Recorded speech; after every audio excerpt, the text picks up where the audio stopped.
You're listening to the WholeHog Football Podcast, sponsored by Bud Anderson Home Services. Every Monday through Friday during the Razorbacks football training camp, bringing you the latest news, position analysis, and more. Here's your hosts, Matt Jones and Scotty Bordelon.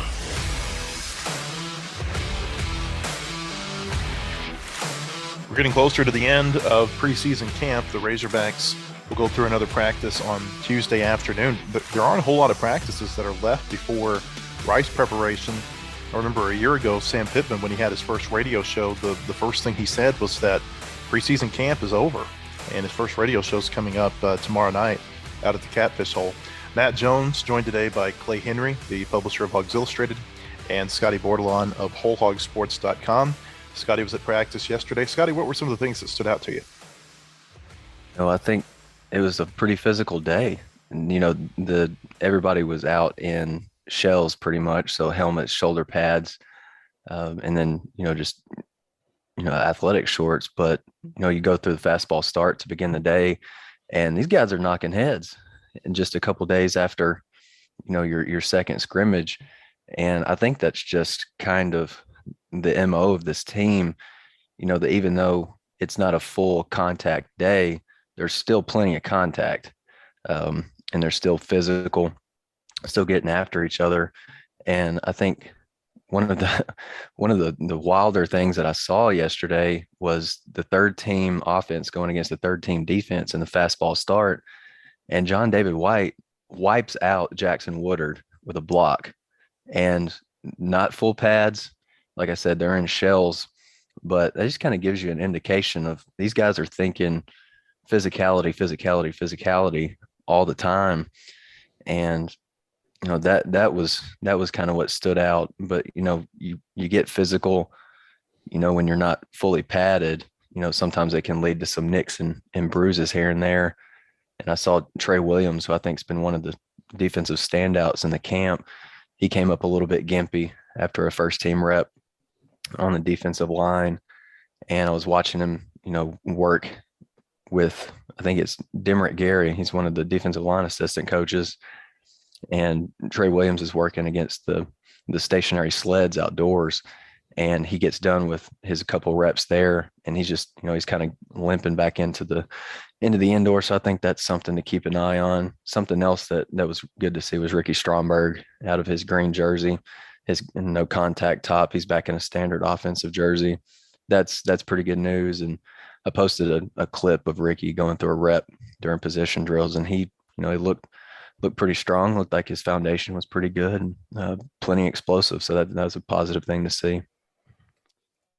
That's the norm for Sam Pittman as far as, physical practices. And I know that Saturday when we talked to him, he said that they would have, heavy workload, physicality, Monday, Tuesday, Wednesday, and then Thursday they'd get into their Rice preparation. And that's also the kind of indication that's when you'll see scout teams, and you really know the depth at that point because you can tell a distinct first and second unit. But the physical nature of what they do and the workload and the toughness that they strive to, it just permeates this team. And I think that's one of the real bright spots of what you look forward to with a Sam Pittman team. And I think that, it goes back to, hey, he's an old offensive line coach, and there's nothing that happens in a practice that's good if it's not physical. I think that's his mindset. A couple other things real quick. There were a lot of guys in green, no contact tops on Monday. And I think, that's kind of to be expected after a pretty physical scrimmage. TJ Hammonds, Traylon Smith, Jalen Catalon, Blake Kern, AJ Green, Ty Clary, Davion Warren, like the list was pretty long yesterday, but it was good to see Traylon Smith back. And he went through the fastball start, obviously wearing that top, he's not going to get hit, but he did go through the quick start. He caught a couple passes. I think he dropped one too. He was, running without a limp, but you could tell he wasn't full speed. It's good to see AJ Green out there too. He's got to make up for some lost time. I think he's only been through 5 or 6 practices to this point, and he's a guy that, they're, kind of looking to compete for that number 3 job at running back. Matthew Bartlett, who covers Rice for atTheRoost.com, will join us here in just a little bit for a preview of the Owls. Clay, you wrote something on our website a couple of weeks ago that, you basically said, don't overlook Rice. There's so much focus on Texas right now in the preseason that it might be easy to overlook that first game against Rice. I wonder what you think the conversations are in that regard, within the program right now. Yeah, I think that, you're at this point, you've really focused on yourself, and starting on Thursday, they're going to, they will really be deliberate and thorough in the way they digest everything about Rice. And I think it's, a West Coast scheme that they like to throw it. And it's, there's some complexity for what they're going to see offensively. Defensively, same kind of deal. They're going to come at you. They're going to, they're going to blitz. They're going to play that underdog role. That they're going to roll the dice a little bit on their defense. But I think that what you do with any opener, it's as much about you over these next 2 weeks as it is Rice, because it's the details that will get you beat. And when I say that, I'm talking about getting the right players on the field for special teams, making sure that you understand your protections. Block punts seem to be, the killer for upsets in these early season games where you've got a Power 5 team against a non-Power 5. Maybe you haven't been talking about Rice for the last 2 months. I promise you Rice has been talking about Arkansas. So that's what you have to overcome. But I think you do that by just being real thorough in your details. It's such an odd feeling going into the season playing these non-conference games, because when you think back to the last time Arkansas played non-conference teams in 2018 and 2019, they did not look good. You had the Western Kentucky and North Texas losses, San Jose State, Colorado State. But then they played an all-SEC schedule last year and they won some games. It's just kind of a really weird feeling getting ready for this season. Yeah, I think you're right. And the main issue for Arkansas is to make sure that they're physical, that they dominate with their offensive and defensive line. And that's how you overcome this kind of a situation, and take care of business early. Don't give them hope. And it's when you give a team like this hope that now Arkansas, they're a 3 touchdown favorite for a reason. They've got more talent. It's, you hope that, you got all your bullets that a Traylon Smith and a Traylon Burks and some of these guys that we've seen, off the field for the last few days, that they're all ready to go, and that you've got those clear players that are more talented than anything Rice has. Before we get to Matthew Bartlett, Scotty, what are you looking for at practice today? Yeah, that's a good question. I think, you're always looking for in the early part of practice just to see if the offense can get the upper hand against the defense, because I think most days in that fastball start, it seems like the offense is shaking out the cobwebs to get going. And Clay I've said this a couple of times since Clay mentioned it, but like those fastball starts are kind of like right before you go play a round of golf and you're on the driving range and you're getting some of the kinks out. Like you don't necessarily want people to see that, but that's how you got to get your day started. You just want to see, like, I think the running backs room is going to be okay as long as Traylon Smith is healthy, but you want to see a guy like him continue to progress and get more toward 100%. And you just want to see, like, when quarterbacks have dumped the ball down or checked the ball down to those running backs, seen the ball hit the ground, maybe a few too many times. And Traylon Smith has been one of those guys that's been guilty of that. You got to catch those passes, and you got to get the ball, and you got to make sure that the ball is secure when it hits your hands. And then maybe those guys are trying to make defenders miss before the ball gets in their hands, and it doesn't really work that way. So want to just see the running backs be a little bit cleaner catching out of the backfield, because a lot of times we Arkansas secondary has looked pretty good in those fastball starts. They haven't given up much down the field. So that leads to the quarterbacks checking down. And those are good opportunities to, grow in catching out of the backfield for those tailbacks. I want to see them get a little bit cleaner there. And I kind of want to give a shout out real quick to Devon Bush. I think he's kind of been one of the quiet winners of camp so far. And that's a guy that I feel like a lot of us forgot about maybe last year. It was about the only thing he's done to this point was, that pick six in the spring game, Chad Morris's first year. But I think the first full week of camp, you saw him kind of start climbing into that two deep, and he hasn't gone anywhere. And he broke up a pass yesterday. The Malik Hornsby targeted Kendall Catalan, made a good play. I think he's in line for, I don't know if a lot of snaps, but he could probably see himself on the field for some, meaningful ones sooner or later.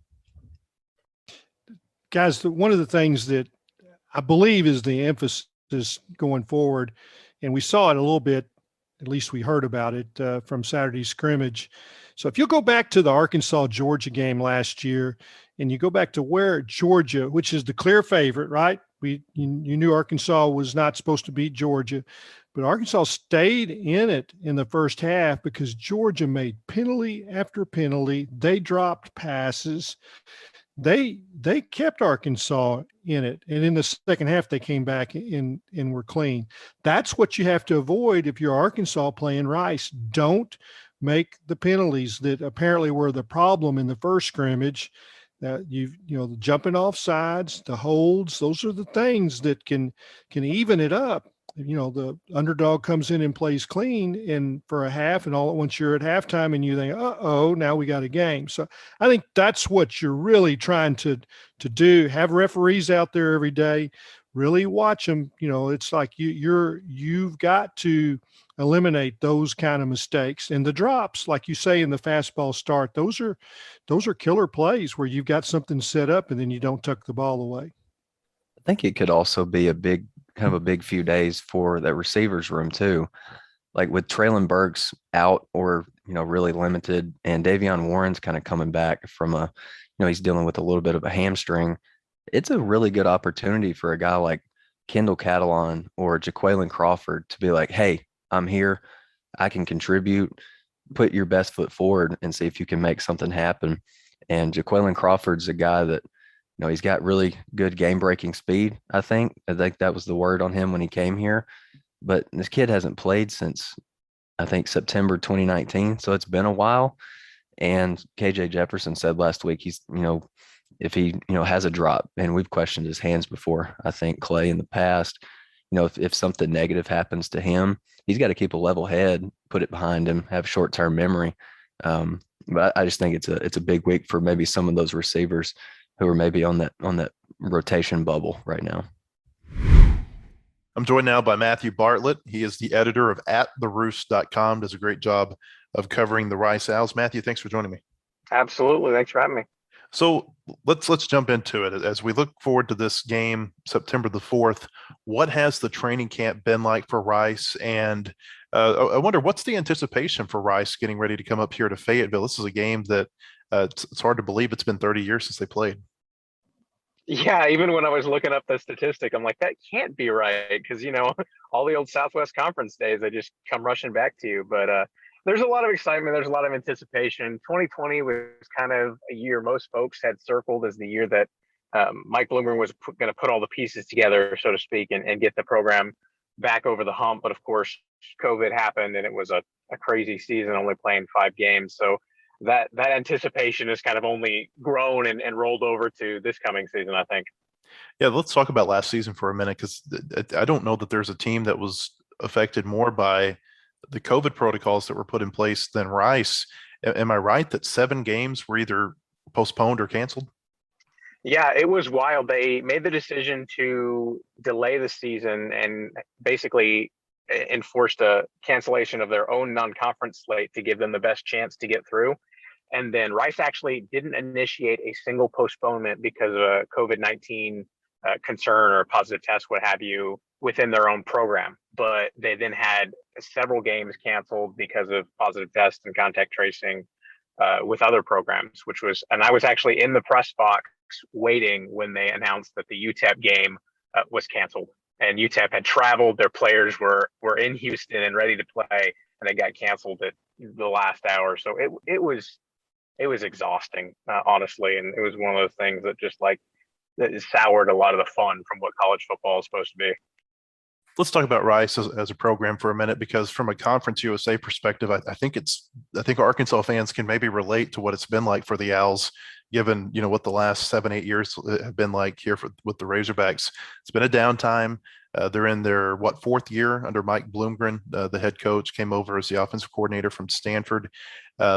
Reading through some of the offseason transactions, though, hiring Marcus Tuiasosopo as the offensive coordinator, that certainly got my attention given his background.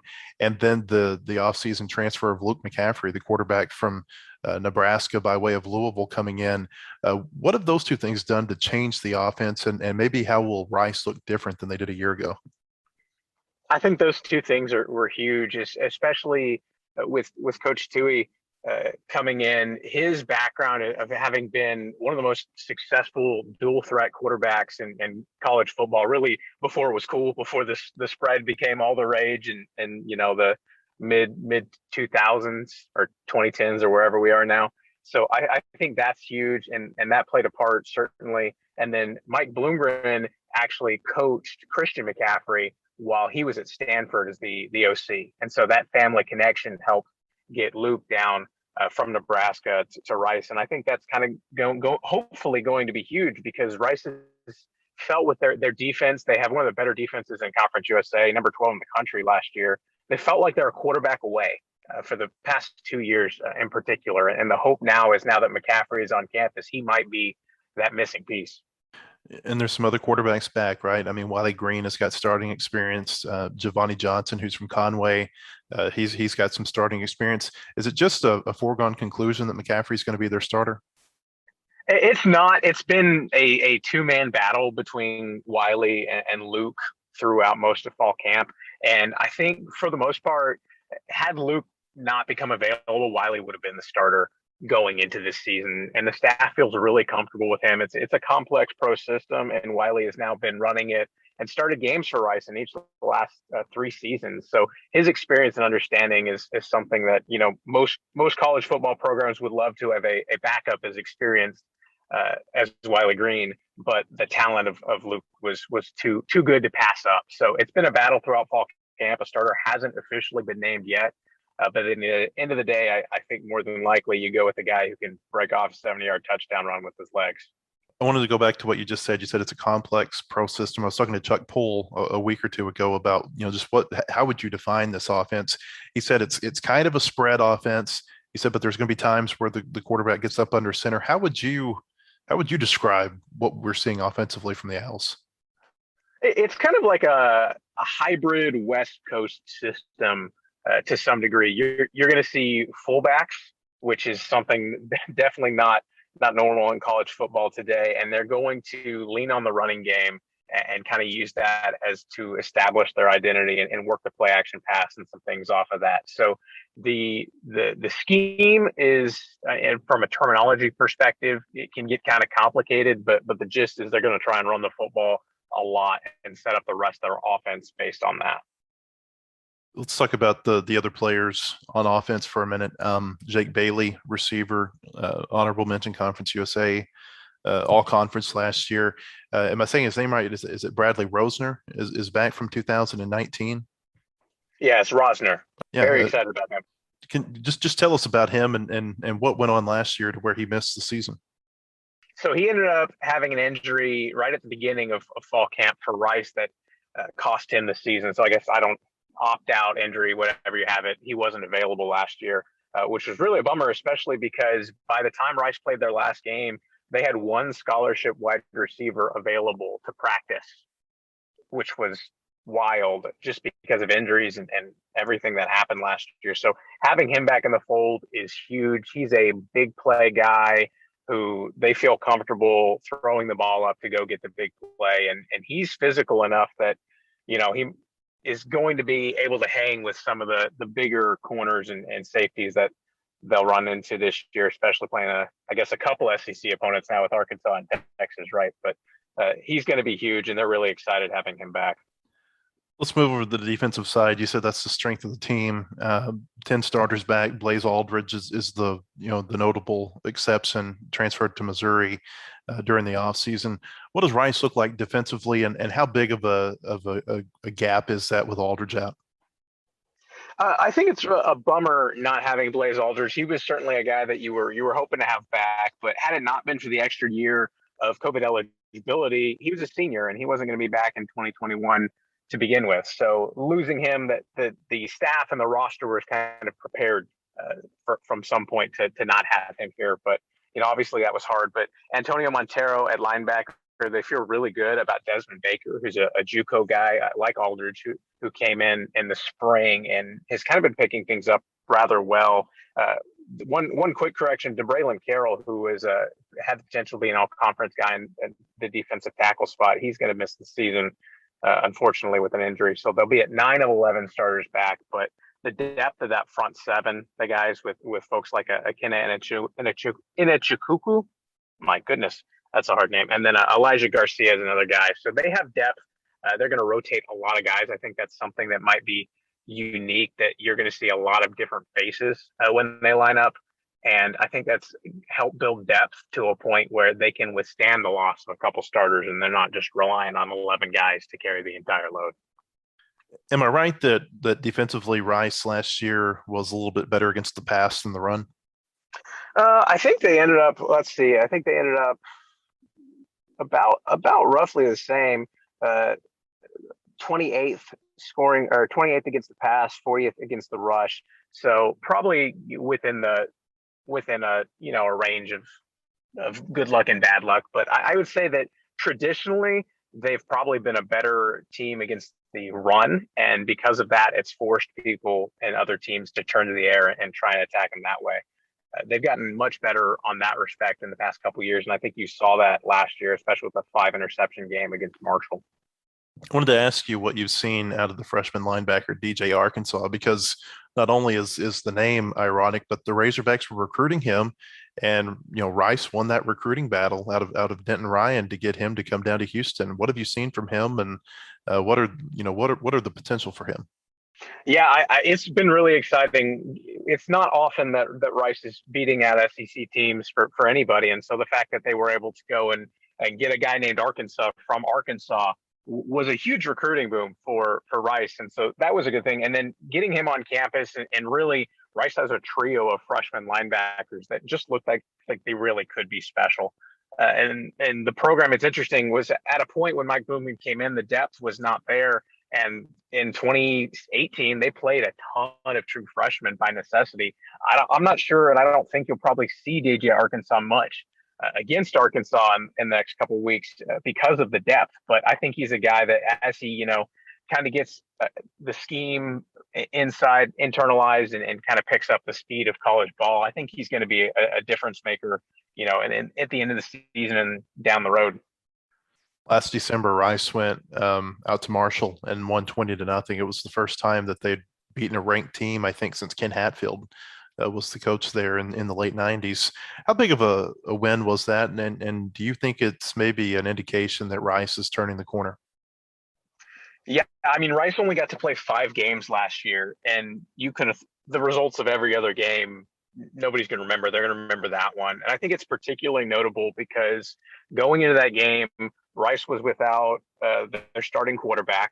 They lost their top 5 wide receivers. They had out their top 8 guys in the secondary. They were playing freshmen and a couple of walk-ons on defense and just kind of scattering it together. They were really beat up. They had a lot of guys out, and they had no business going in and winning that game, let alone winning as emphatically as they did. So I think, culture is a word in college football that everyone gets tired of.